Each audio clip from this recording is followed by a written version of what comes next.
Welcome everyone to the Talk to Me United podcast, the podcast about Man United tactics. My name is Andy, and on the flip side of the screen is Ali. Manchester United post Ruben era with Burnley 2-2, and United getting bounced out of the magic of the FA Cup. Brighton 2, United 1. So if you caught us last week, we were going to do an expanded show of Wolves, Leeds, Burnley, Brighton, but since Ruben has been sacked, we're not going to break down the clips of Wolves and Leeds because it's the past regime.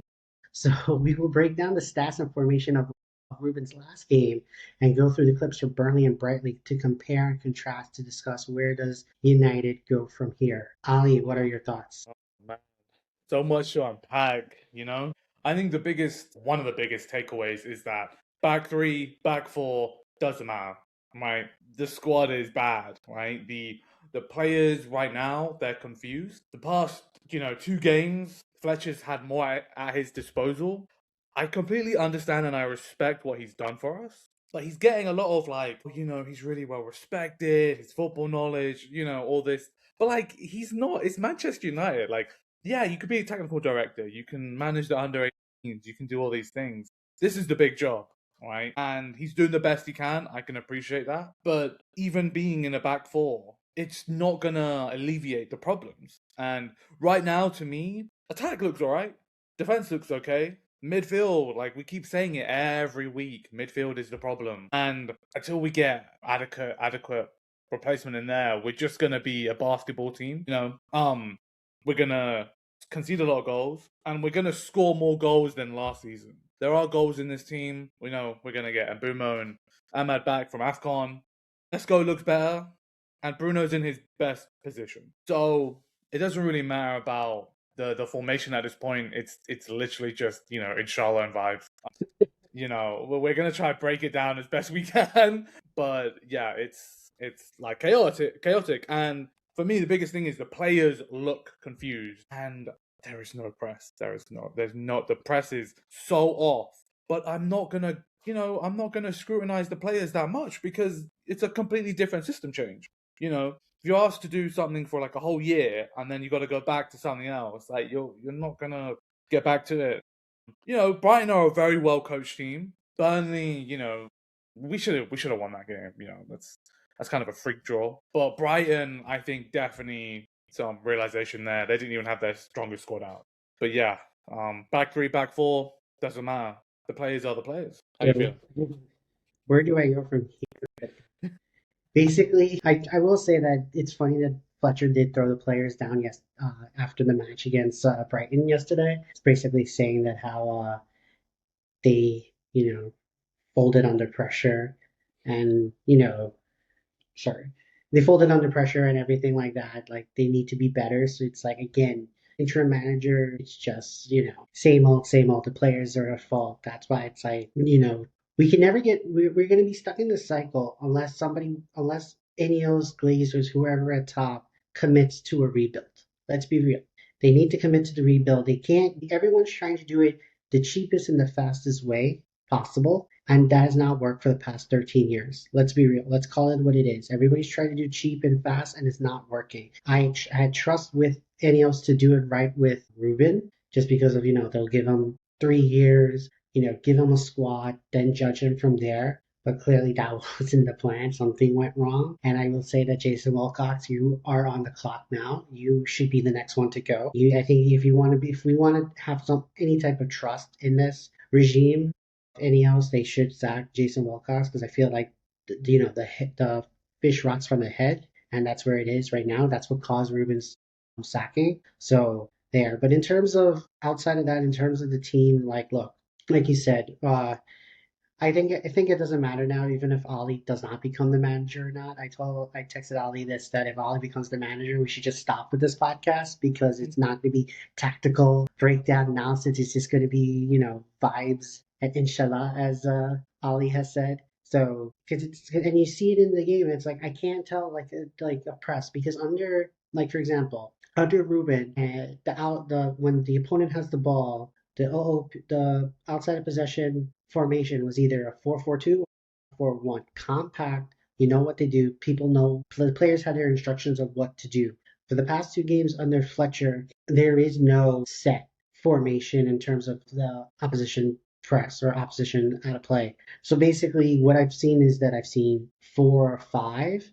I think they've settled on three in the midfield, and we already seen that with Ruben when he's tried to do three in the midfield, whether it's a 5-3-2 or 4-3-2-1 when it's in the opposition press. It looks very unstable, and that's what Fletcher's doing with three in the midfield, and it looks very wobbly. There's no sense. And then when it comes down to the attacking formation or whatever, all the Twitter accounts, all the better quote unquote social media, or sorry, not better, I should say the more popular clickbait YouTube channels and everything out there, they're saying it's about the formation. We need to be in a back four, not a back three, not a back five.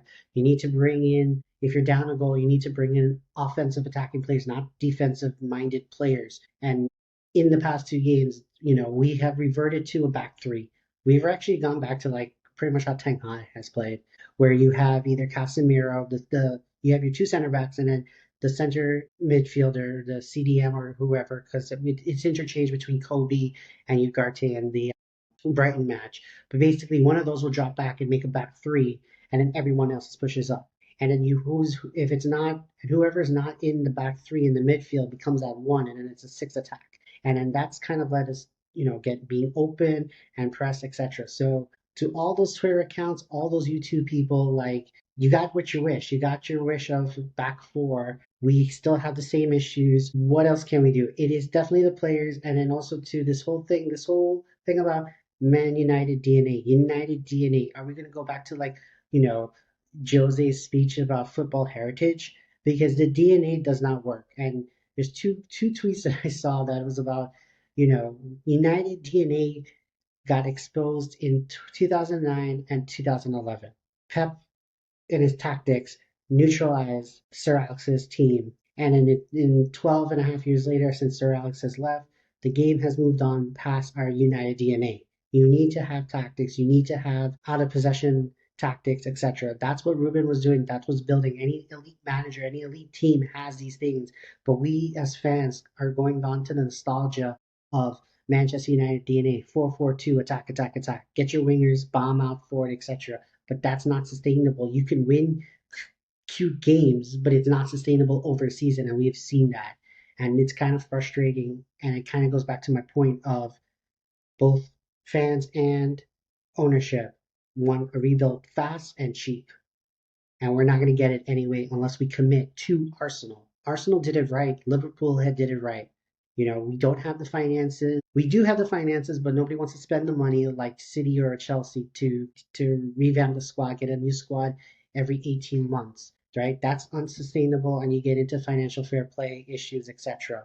But we need, as a fan base, need to come down and say, what do we want? Do we want to win now, or we want to win correctly? And if we want to win correctly and be sustainable, we have to go through a painful rebuild. Yeah, yeah, a lot of good points. Yeah, I don't think Ineos have any trust at this point. It's, like they have to get this next appointment in the summer, correct? I don't like right now. Yeah, it's like Eric Ten Hag, but he's got a better attack. Like, Carrick, he looks like he's going to be getting it. He's going to have a better attack at his disposal. And I don't think you can like underestimate that. That's it's a really valuable key component to have in your team.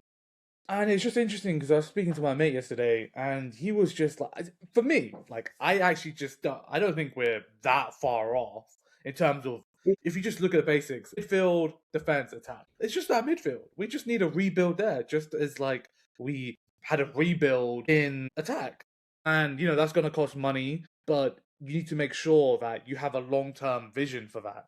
And yeah, when you talk about short term versus long term, this project 28 is like it's going to be a hindrance, right? Yes, it's a nice thing to say, but you have to build up to that. You have to build a sustainable squad with players reaching prime age, which I think Mbumo and Konya would be. Mhm. But yeah, it's you want to make sure you're building it the right way, and I think what we've learned now, and it's a mistake, and you have to learn from your mistakes. Ineos tried to back someone with a very rigid way of playing, not flexible, very young. They were like, this could work in the Premier League. No one knew if it could work, no one knew if it wouldn't work. From the result, it didn't work with what he had. If he had different players, we still don't know. What I think they're going to go into now is, let's find someone that doesn't play. This is my assumption, that isn't going to play a back three from the off. Let's find someone that has their ideas, back four, United DNA, which, look, every club goes down the wings and crosses it in. United are just famous for it because we have the famous flair and the fame that it comes with. I think it's more so, I think it's some of the old heads, and I know one in particular that didn't like Ruben because of his system, and it just didn't feel right to them, and that's fair. That, like, when you've seen United be successful in a 4-3-3 or a 4-4, some of the shackles off the players have come off. In this 2 games, we have one of the best number 10s in the game playing his natural position. The only thing to that is like, he just doesn't have people around him, and this has been his entire time at United, even when he was playing with Pogba. So it's just going to be vibes from now on. Trust in Ineos is low. They can't get it wrong. They cannot get it wrong. And we do still have a chance of making top 5, which is mad. It is so crazy. And I can see us finishing in the top 6. So yeah, I think it's just one of those where we're gonna really have to digest everything when it comes in the summer.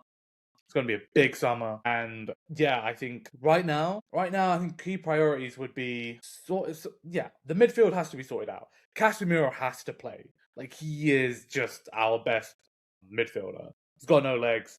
Do you play Ugarte next to him, or do you play Mainu next to him? It'd be nice to see Mainu get some more minutes. He's looking rusty. Ugarte looks bad. What was interesting against Brighton was Bruno was the one tracking all the way back. And, he gets played in that deeper position. Bruno is just like rinse and repeat any manager or any situation that happens. He has to be the one pulling the strings at the back. Mm-hmm. And we don't have a deep lying playmaker. We don't have a mobile midfielder. Honestly, you add those two into the team, we have no idea what we have.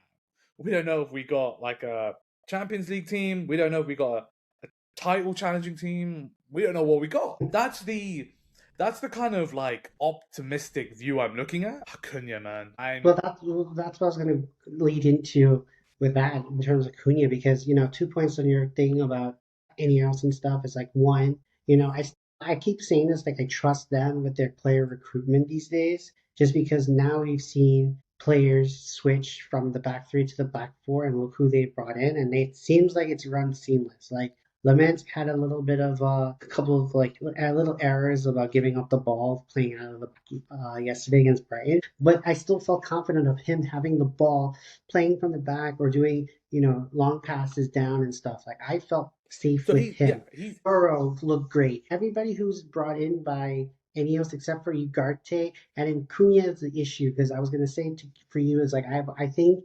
now that we've reverted back to a 4-2-3-1, I think I'm still leaning onto my argument that Cunha could have waited one more year and spent his money on a midfielder. I think he's not coming and progressing the ball like he used to under Ruben's formation.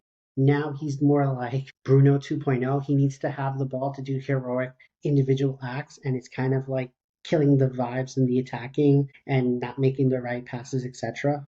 Yeah, I think it's situational with Cunha, right? And this goes for the whole team. And I've been saying this. Against a low block, we suck. We suck against a low block. Cunha against Liverpool, incredible performance. They were, coming on to us, give him the ball, he'll run, he'll draw fouls. He loves to do that. He loves to do that. And then when you have someone so efficient on the other side in Mbumo, it's a great, it's a great weapon to have. However, this is Manchester United. We're going to be playing against low blocks. Sesko's, somewhat decent at playing against a low block. Still a lot of development there.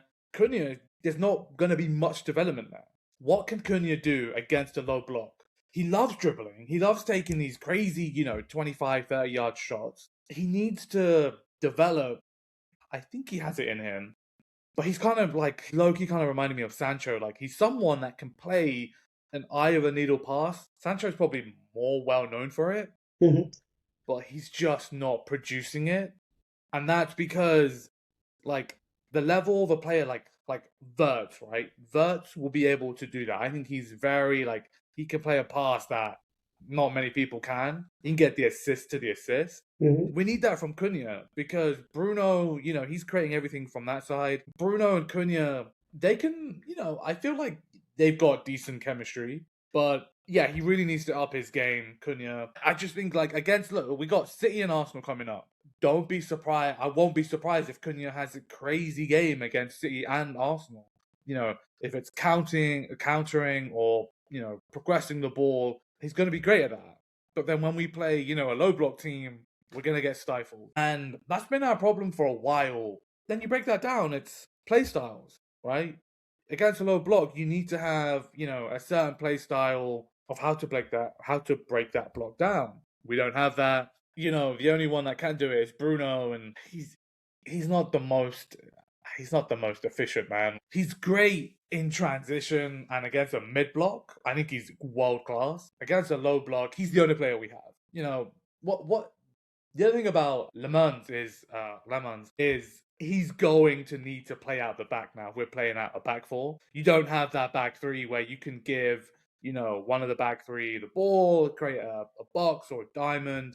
We're now gonna see a couple of mistakes from him. That's fine because his footwork it's decent, right? It's not bad. It's not great. It'll get there. We just gotta be patient with Le Mans. And again, I was talking to my mate, and he was like, "I don't get why United fans are hyping Le Mans up so much." And I don't get it either. He's competent. He's not great yet. He's still very young. We've just had really bad keepers, and I think he's just competent at his job, and that'll do for now. When we get Delict back, it'll be a bit different. The other thing is Mount, right? I have no idea what Mount's going to do. Mount is not going to offer much other than energy on the right hand side, and I think he's better on the left. And once Mbumo and Ahmad come in, like, do we put Mount in the midfield? Are we someone finally going to try that? I would like to see that. I would like to see that next to Cass because Kobe and Ugarte aren't doing much. Why don't we try it? Try a 4-3-3 with, Cass, Bruno, Mount. What we got to lose? We ain't got anything to lose. I'm telling you, you're just living up to the poor Mount, the poor Frankie De Jong. Don't say it. Don't say You're it, bro. Don't you're say it. fulfilling the prophecy of what Eric Ten Hag wanted with Mount. Stop. He can. That's not what he wanted. Like that's No, two that's different exactly what player he types. wanted. Different player That's types, but the not. whole point was He's not he Frankie De Jong. wanted a better Find me. version of I guarantee Eriksen. you. Find me one person who will agree with your take of Mount being like Frankie De Jong in playstyles. Right? Find me one person, They're not going to be and any. then send that to me. Nobody thinks outside of the box. Nobody sees the grand vision. It's because it's ludicrous, bro. But anyway, I'm gonna move on from that. Look, we don't know what we're gonna do with Mount. He's the player that suited Ruben's vision the most. The Bells, yeah. And he's the one who cried the I don't most trust him about. anyway. I don't really trust Mount. And Mount's the one who cried the most with Yeah. Ruben leaving. So Yeah, and Ahmad, what are we gonna do with Ahmad? Like, is he a right back? oh no, Or is he's he a right gonna back. be covering for? No, he's a right back. Bench Galoo. I don't want to see him on the team anymore. Like you have to play him there and have him in the advanced role. Also, I felt some But people what saying advanced that role? It's a right back. yeah, but I've seen some people saying that you should put Ahmad in the 10, but then you go back and revert to the Bruno, Cass midfield. Sorry, Bruno. No, Bruno. No, Bruno has to play 10. He just has to. Ahmad as a 10. Look, I saw Ahmad very recently. He's great at getting to the byline, but when he gets in that 10 position, he needs other players around him. Like he would need a Bruno or a Mount, someone that can do, quick round the corners, Cunha. But he gets kind of lost in that 10 role, right-sided 10. I just think he's just better at driving with the ball. And yeah, right back, be interesting to see him at right back. I think he should play right back against a low block team. That would be perfect. Against a team, I'm sorry, I don't like Dallo, but you just have to play Dallo against a team that is going to be attacking us because he does a little bit better than that man. He's not great, is he? Like, it's kind of laughable at this point. Like, once Diego Dallo gets in that position, you know what's going to happen. What's annoying is he's the one that gets in the best positions, and what a ball by Cunha, man! Absolute ball, But yeah, it's I've seen chaos the, I've right seen now. I've seen the tweets about like, people making fun of like why is Deloge in the advanced position? Is it the system or is it the formation? Why is Fletcher doing that? So, and then I've also seen another tweet about like how one, and he does analysis for the BBC. He tweeted about how like maybe Deloge or whoever's on left back invert into the midfield to play alongside Cass, right? And I responded back to that tweet saying that, when we were on that 3 game, like unbeaten streak in October, Ruben did invert the low when he was playing left back or left wing back, inverted him into the midfield to be a second partner with Casemiro. And look how we did well with those games. So it's like, I don't know, man. I feel like everybody's offering these stuff and it feels like we're just going to revert back to like Ten Hag's playing, or like that's how like, teams play, like having somebody inverting some wing back or fullback inverting into the midfield and just hanging out there with the CDM to provide that anchor and stability that it needs. So we'll see what happens. I mean, I don't know. I feel like the squad still needs a heavy overhaul, and it's annoying. And I feel like with any else, it's like it's another waste season. It's like how many seasons we're gonna waste. And I think the last point with any else is like I think they already hit their 3 strikes in terms of like you already kept Ten Hag and fired him. You paid how much money for Dan Ashworth, and then you sack him. And then you told us about Ruben, trust the process, etc. And then it's gone. That's 3 strikes. It's like how many more chances you're going to get this right. Like I know that new owners or new project, it's going to be mistakes and stuff like that. I can handle the Ten Hag one. I can handle the Dan Ashworth, but not the Ruben. I feel like it's like now you guys don't know what you guys are doing, and there's no succession plan or don't know what's going to happen next. And as fans, we shouldn't be in this influx. I completely agree. And it's weird because it's like they've kind of just set the precedence of like we want a yes man, and that's Mm-hmm. just like now I'm worried about who are we gonna attract. Like we probably could we get Emery? Like I don't think that's Mm. possible, but could we get Emery? Like would he want to be a yes man? No. Could we get Glasner? He probably wants a bit more control. It's gonna be a no. Like we're gonna get someone, I don't think they're gonna hire someone unknown. I think they're gonna hire someone with Prem experience. I think it's gonna be Glasner. Like it should be Glasner. It just makes sense. Yeah, because All the Tuchel like wants stars are to kind of aligning. Tuchel wants too much power. I don't like Tuchel. I don't like Tuchel. Luis Enrique, Enrique, bro. he's gonna want too much power. It's like at this point, the only if you want a Premier League experience, I'm not going back to my drop of RDZ because I don't know because I think he would want a little bit more control in the project as well. I think that's why he got into You bust would, up with yeah, Brighton. completely. That's why he Yeah. got into bust up with Brighton. But then if it's like if you want a yes man, Glasner, Riola, or Fabian Well, no, from here's the thing. I Brighton don't think. because Yeah, and my mate said that. My mate was like, he's like, that's the kind of guy you would need. But like, what has he done? He's like exactly. not. He's done a decent job for Brighton. So Glasner. I think Glasner would want a little bit more control. I just think there needs to be some flexibility from our side because you're on one hand you're like we need to be modern.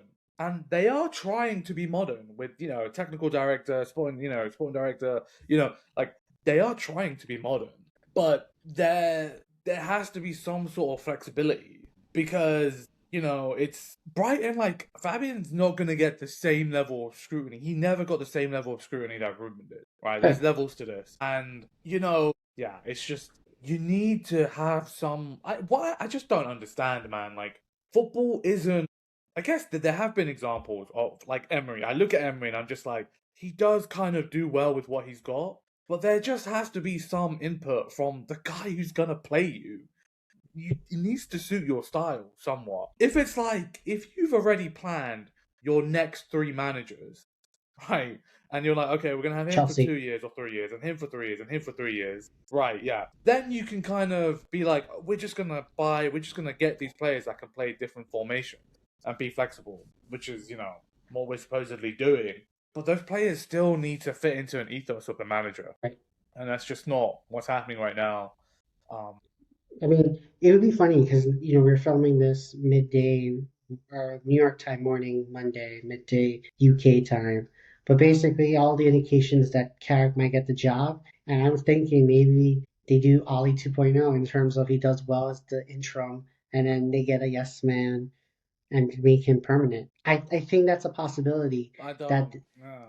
I think that's a possibility because they're Carrick's gonna gonna have strike more out. tactics. Carrick brings more tactics, right? Right. But it just depends. Like, I don't even think it's worth pointing right now. But just depends how the season goes. We don't want to have one of those. Oh, I just pay him what he wants. Slap the contract down. One of Rio Ferdinand's moments. Sign it now. Get him to sign it now. One of those emotionally charged moments after a great night in Paris. Yes, Paris. But like it's just like you can't be emotional about these things. Let's just see whoever we get in. His first conundrum is the midfield. And I would definitely rather have Carrick than Ollie. Like I don't want Ollie. I'm sorry, but this I don't think the Nostalgia. team is I don't know. Like, the team could play Ollie's, counter attack, like vibes, but like I think we need an experienced midfielder like perspective on that. And I think no disrespect to Fletcher, I think Carrick he's just got more in his in his Hmm. intelligence from when he played midfield because Fletcher had a great engine, somewhat technical, but Carrick, he didn't have any legs. He didn't really have much Right. legs. But Carrick, technical ability in terms of passing and picture wise, so underrated. Hmm. So underrated. And yeah, I really rate Carrick. I haven't seen a lot of his, Middlesbrough, tactics, but the that's the issue is the midfield. Yeah. So I would like to Carrick and let's see like what he does. Like if he somehow manages to fix our midfield and we finish top 5, As long imagine as what it's he can not do with a functioning midfield. exactly. But let's not do vibes and inshallah for now. That's all. Um, no, totally agree. Let's see what happens. Basically, I guess we started our therapy session early. We had a therapy session on the Yeah, we agenda in did. terms of like where do we go from here? Because it's been a crazy wild period, and especially with all the tweets and everything that's going on social media, it's a big like. I think this might be a civil war amongst United fans. It's getting very hasty and Oh, tasty it out definitely there is.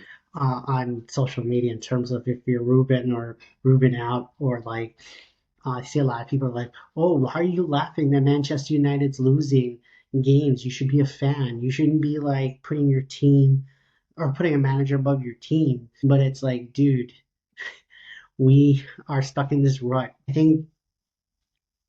I think when a lot of people bring up like Ruben's win rate, it's like you have to take it in context in terms of the player and stuff, and you can't tell me that uh last season and this season is the same. I feel like it's night and day. The stats show it, where we are in the table show it, etc.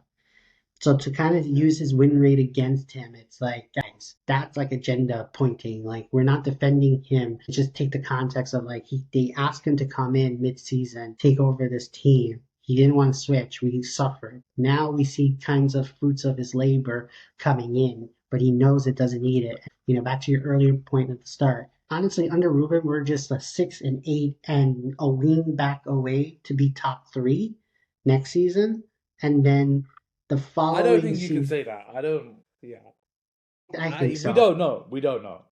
I think Yeah, so in terms of how we were That's playing your and yeah. I stuff. think And that's your opinion, and your yeah. yeah, my opinion is that we were that for top 3, and then once you get like a backup striker, fix out like get a couple more center backs, not this coming summer, 26, 27 summer, then I can say we're a title contender at the rate that from Right. what Yeah. I've seen I'm from. not. Yeah. I'm not.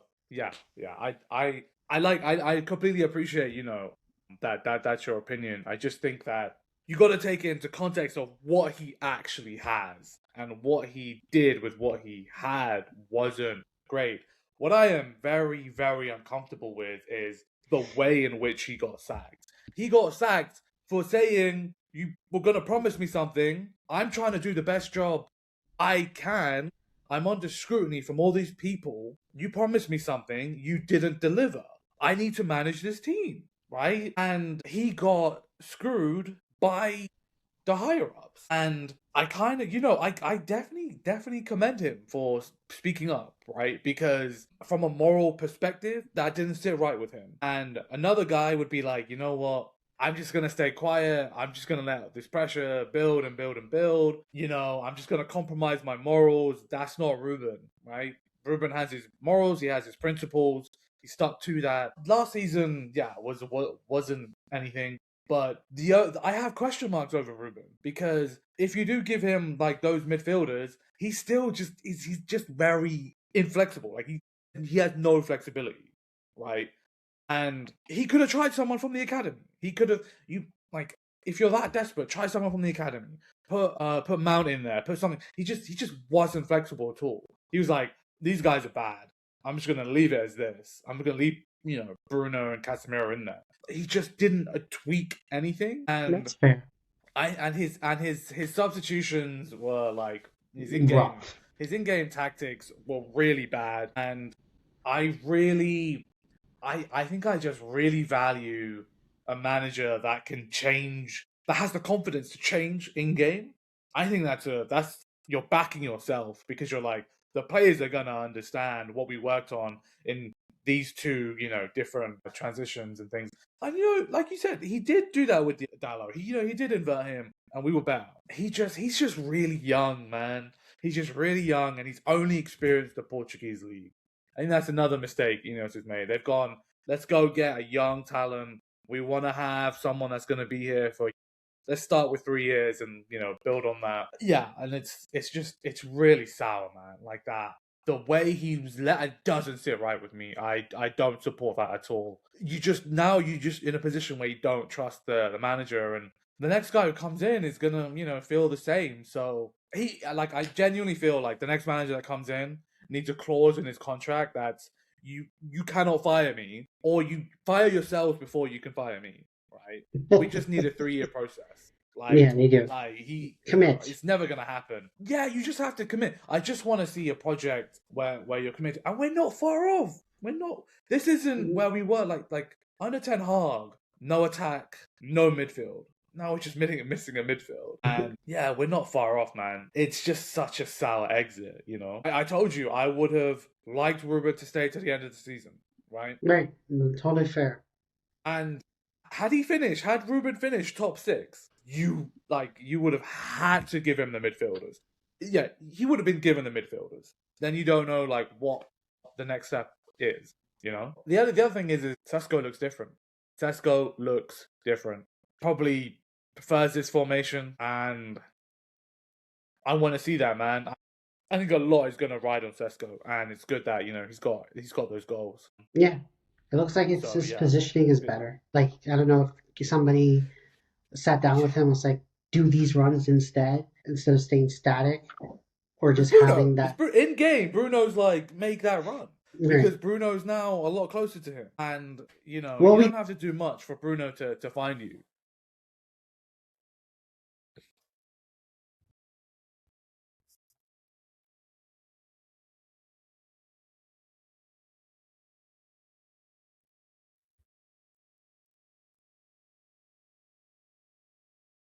Three, 5, 2, yeah.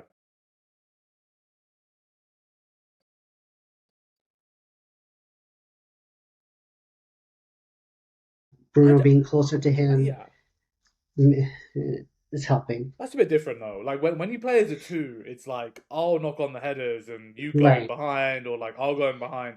Bruno's more like that, right? It's more like in behind, and he does have this weird the way he takes the ball. I think he needs to tweak it a little bit, man. Like he just wants a couple more touches than he's allowed, and I think he definitely has it in him to just collect the ball and strike, or collect the ball and pass.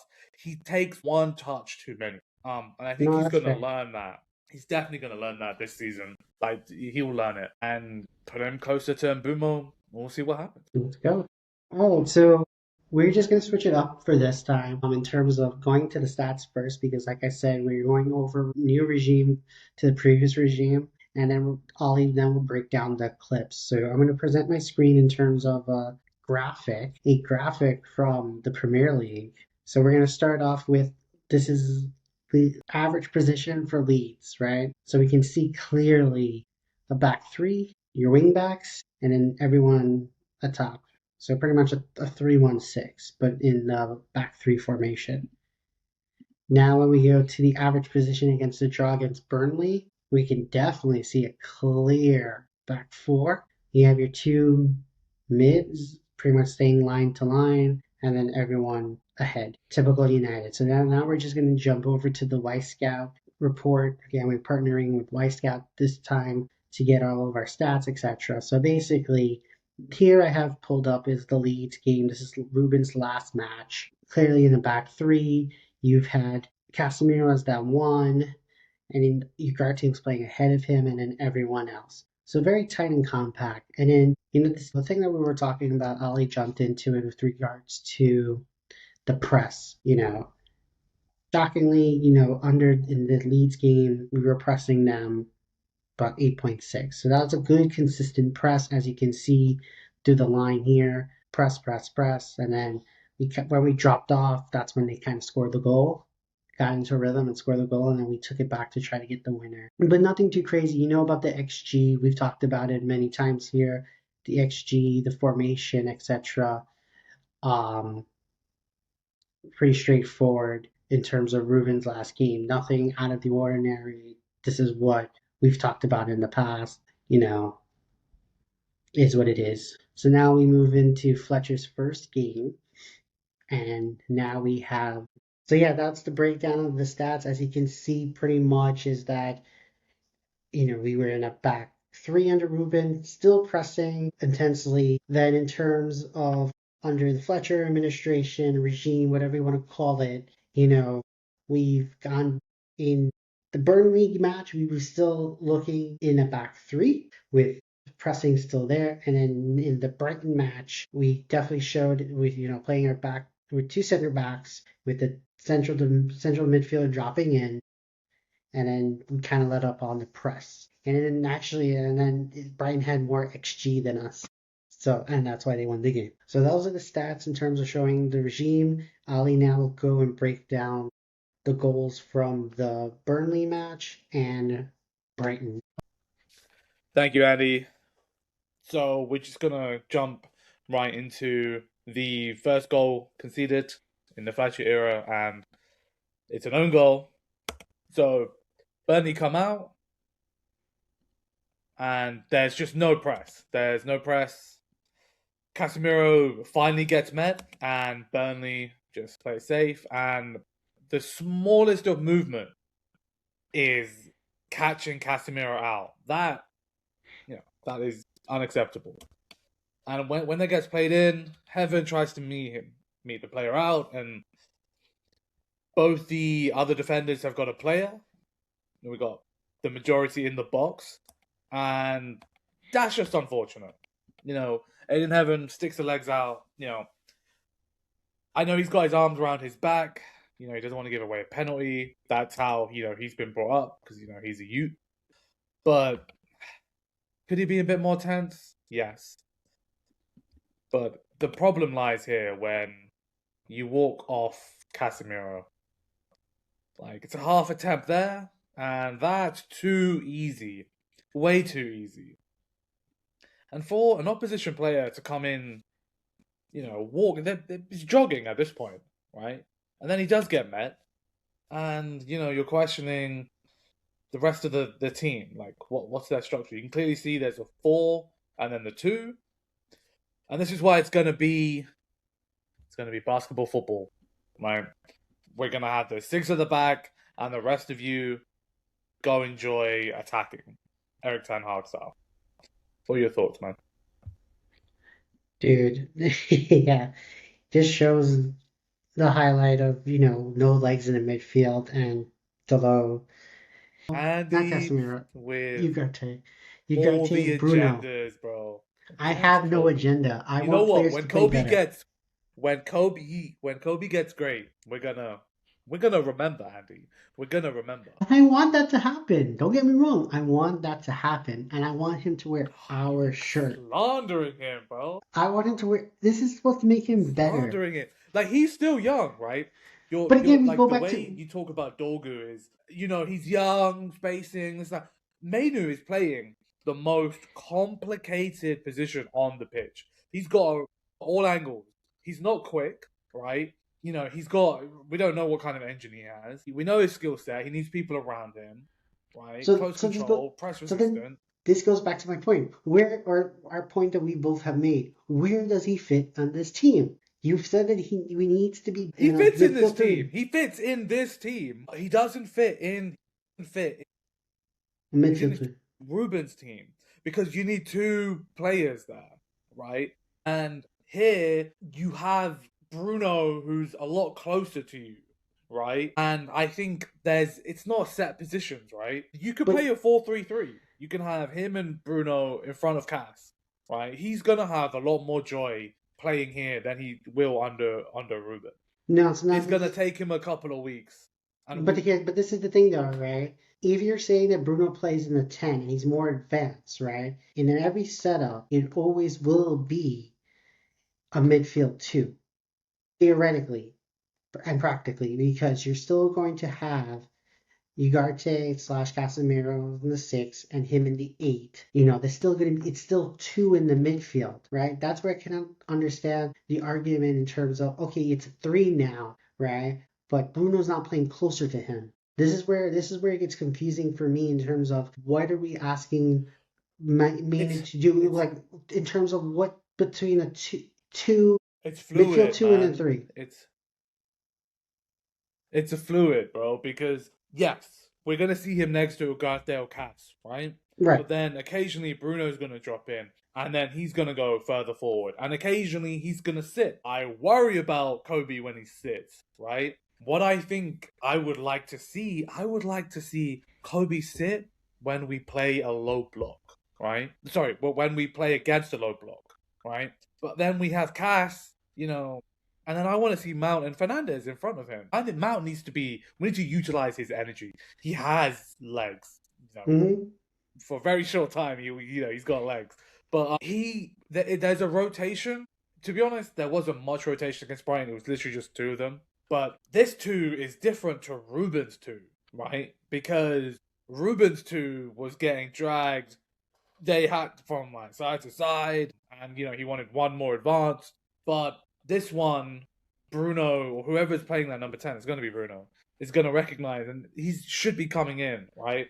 Depending on the opposition. But I still think Mainu just suits a 4-3-3, and he suits playing not as the most attacking, but on level, right? I kind of want to see more. So do you want to?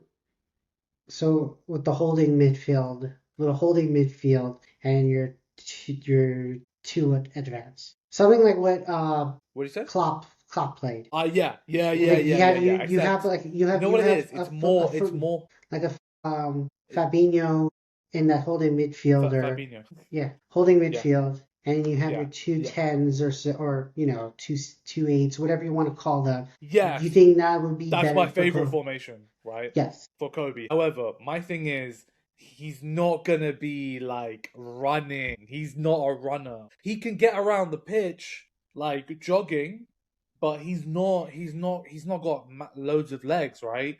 I know Rio compared him to Seedorf. I can see why, because he kind of has that touch. But Right. Seedorf predominantly played as a 10, and I think with the way the game has gone, he can come and collect the ball, right? He can come and collect the ball, press resistant, come out of the press, and then he needs to find the pass that cuts through the team. So he needs to find the ball to Bruno. We still go back to the what Pep did with. So I like Pep's thing where he had Fernandinho, David Silva. Who's the other 10? De Bruyne. Silva? De Bruyne. De Bruyne, maybe, yeah. So that's what I like, and I think we need to be doing that against low block teams. We're gonna have Bruno. Bruno's there. Have him next to Bruno. Have Cass in the midfield. We still go back to the issue of you want Manu to become FDJ. Someone who could collect the ball, go down, Bro, press resistant. forget FTJ, bro. Like Frankie De Jong is okay. Like, maybe I hold Frankie De Jong in World one of class, like the yes. top five midfielders I've seen. Right, he can be press resistant, but he can also be box to box a little bit. But he can also play. Right, I haven't seen him play box to box that well. I think he's more mobile like Busquets, but he's more like a Busquets. But he's not slow. Like he can get around the pitch, and he's so techy. There are attributes to Mainu's game where he's press resistant, absolutely, but he does not, no way, have the passing range that Frankie De Jong has. Mount doesn't either, right? He's got a decent long pass, but he can't. Mount can't like zip a pass like Bruno can, like Right. along the ground, like Frankie De Jong can, like Vert can, like Pedri can. You're talking about elite midfielders. I don't think Kobe has that. What Kobe has is he's got a great turn. He can shift the ball onto his right foot, and I think he works really well in tight spaces. Right. I think this is Kobe's time. I think I wouldn't play him in the next two games because it's City Arsenal. Genuinely would love to see Mount play. I think Carrot could do it, man. I think Carrot could do it. No, and why I keep bringing up FDJ is not because of like who he is. I know he's a world class player, but I'm talking about like the role, the attributes that he has of like he's playing. 'Cause he's not playing in a true six. He's playing in that 6-8 hybrid. Not technically box to box, but more like the deep line playmaker of collecting the ball and then spraying it out. That's why it's like that's what we kind of need. We do need like that hardcore six of like ball winning midfielder, anchor, destroyer, get the ball back, right? Then transition the ball to a deep line playing midfielder to spray the ball to get it into the wingers or to the advanced 10 or to the striker to have it, work. And that's where I've seen the attributes under Ten Hag with Menu. Like I enjoyed him under that. Like don't get me wrong, I enjoyed him there, Yeah. and it's like that's Remember where it's that, bro. Remember that no, because I do. you're I forgetting have that. I have on my wallpaper on my phone and laptop the three of them of Garnacho, Holland, and Mainu when they score the goal and they're sitting there. Like this is the future. We sold two of them. We have to at least keep one, and I want him to work. It just rubs me the wrong way of I want to leave Manchester United to go play for England. I think this is what caused my quote unquote agenda because I've never seen a United player ever said that I'm putting my World Cup needs over my club. And it just rubbed me the wrong way. And then he comes and gets onto the pitch and still, he's not showing like, he's not saying that, Ruben, you're wrong to bench me. You know what I'm saying? Yeah, Like, he's not showing it. And completely. Yeah, I give him a couple of games because he's injured. He was injured, getting back his legs and stuff. But you have to show it to me quickly because you cannot justify all the talk of like he benched me, but I'm better than this. If you're getting your opportunity and you're not showing me anything. That's what I want to do because I would love because also too. Let's yeah. be real, Kobe, if he could get him right, he saves us a 60 to 100 mil. Because now you don't. If you get Manu right, you I don't need to get I don't. Anderson or Baleba. You could get one of them. Like if Kobe Mainu No, came I don't. out I right, don't. I would Yeah. get Baleba instead of Anderson. If Kobe cannot get his act together, Yes. I would Yeah. get That Anderson and Baleba. It's pretty I much get. I it. get what you're saying. Yeah, I think it's too extreme to say that Kobe saves us buying those two midfields because now I completely understand your perspective. Dude, he's so young. He's so young. right, He started the European final for England. right. Once you've been on that stage, you wanna You you want wanna more, stay with the rest of the group. So you're gonna be annoyed you're not playing, right? And I completely agree with you. Completely agree with you. Gotta force yourself into the team. Bit difficult, a lot difficult when it's your manager has categorically said you have to play in front of Bruno, so you gotta play better than Bruno. That's not happening, right? So he's gone with that mentality of like that's impossible. Now, he's still young. However, you want to see, maybe some youth players be like, oh, I can do that. Like you want Heaven to be like, yeah, I can play over Delict. Like you want to see that.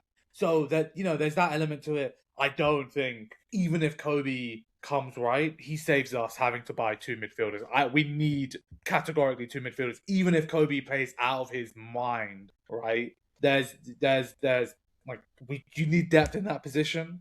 And with a young player like Kobe, you can't expect him to play all those games, right? You can't expect Right. him. I mean, we don't have many games left, but he's, and the mentality does worry me a little bit. Look, I'm not gonna say what Kobe's done is completely correct, but I'm gonna be objective about it. His mentality has been off, and when he's been on the pitch, he hasn't been good enough. But now that he's in his system, or more his system, I would like to see what he's got. Mm-hmm.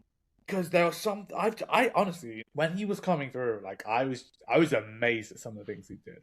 When everyone was getting hyped up, I was like, show me more, show me more, show me. And he kept doing it, man. He kept doing it. Like he had the United team on his back. Yeah, and that's what I want to see. That's, what I hope to see in the next few games, because I think, with Carrick coming in, hopefully it sorts everything out and we can have a plan in terms of the midfield. Because, there's a way, there's a combination out there. We're just trying to find what combination works for those three out of the 8 players we have in those roles, or maybe less, but Who would you play? What would your team be? What would your team be? So, depending on opponent, right? So basically, what I would do is like, depending on opponent, it would be Sesko, Cunha slash Brian on top. Okay. Bruno. So two are top. No, one on top. No, I'm talking about like depending on your opponent, right? One of those players should play. Like Sesko, Okay. Cunha, and Brian as the Mm-hmm. striker. Okay.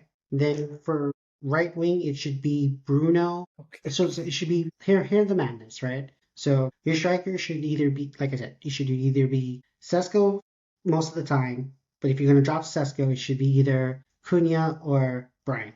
Okay. On your right wing, it should be Brian, then Bruno. In your 10 role, it should be Bruno or Mount. And then on your left wing, it's pretty much you playing Patrick at top or Cunha. Okay? Wait, sorry, you cut off on 10 roll. What was 10 roll? Bruno and Mount. You said right wing was Bruno. All right, let this get confusing, right? So let me backtrack. This is get confusing. Okay. So normal like low round team, whatever. Sesko, Brian, Bruno, Cunha. Okay. Then you would have Mount, Kobe, Casemiro as your 6 and 8. Then Patrick, whoever, Martinez, Delit, Haven, Euro, and then right back is going to be Ahmad. So because basically what I'm trying to say is that if you're gonna, so that's like a normal stuff. But basically what I'm trying to say is that if you're gonna drop Sesko for whatever reason and have like a false 9 or false 9, you have Cunha or Mbumo on top, and you have Bruno as a winger, so he could be coming in as an inside forward, because I think he can do that. Because I'm trying to get a best sense of where we can play Mount, Kobe, and Casemiro, because I think that might be the key to this midfield. Because you can play Bruno on the wings or false. He could still always be there in the advanced position, no matter where he plays in this 4-2-3-1. But he's just what would be the combination to get that midfield? What would be the best way? And then it's also, do you play like a flat back three, or sorry, flat 3 in the mid, or you play the 2 and then 1 advance? Or we go back to, is Carrick ballsy enough to do Casemiro as the holding, where you have 1 and then you have 2 advanced 8s with Kobe and Yeah, Mount. I think we need to bring out the whiteboard. Yeah, we have to remember that. But I think, I also couldn't hear you for some of that as well. Do you want to just wrap it up, or? Yeah. Did you say wrap it up? Yeah, like close it up, and do that for next time. I can't hear you, bro. Can you hear me now? Thank you, Ali, for our back and forth with agendas and Kobe menus and stuff. I think we thinking about touching down on how to set up the team going forward. Like we said, we're recording this midday, late afternoon. On Monday, all the rumors have suggested that Carrick will be the interim manager. I think let's see how we set up against City this coming weekend. And then for those original viewers, we're going to bring out the OG tactical board to show how we should line up and going forward in terms of, players in the positions, how we would change, because I think what's key is just unlocking that midfield. Like, what is the combination for the 3 open roles that we have? Any last thoughts, Ali? Kobe, I'm out here to protect you, boy. Don't let me down. Don't let me down, man. But yeah, man, we'll see what Carrick says. I hope it's Carrick. I want to see that midfield influence imprinted in the team. And let's try. Oh, Cass, Bruno, Mount, and Cunha, Sesko. That's what I want to see. That's what I want to see. Just try it, man. Really trying to do a 4-3-3 where we have one holding midfielder, and we're asking 33-year-old Casemiro to do it. You better start praying. I think share the weight, man. I think Mount and Bruno are both capable of. I'm not saying go be number 10s. I'm saying be box to box. Right.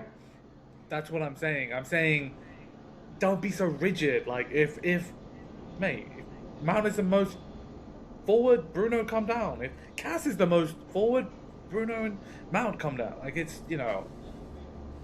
I just think it needs to be more fluid, and I want to see Mount centrally. I want to see him run around, press, and not press because I don't think we're there yet, but we need his energy. Ugarte is killing me, man. It's killing everyone. It's killing everyone.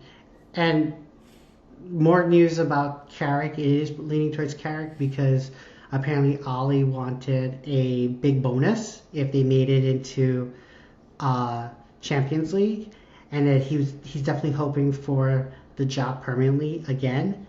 And there's also another rumor that Jason Wilcox, who we both call for his head, or I definitely call for his head, but he's pushing for Carrick, while the board and senior people at United want Ollie for nostalgia.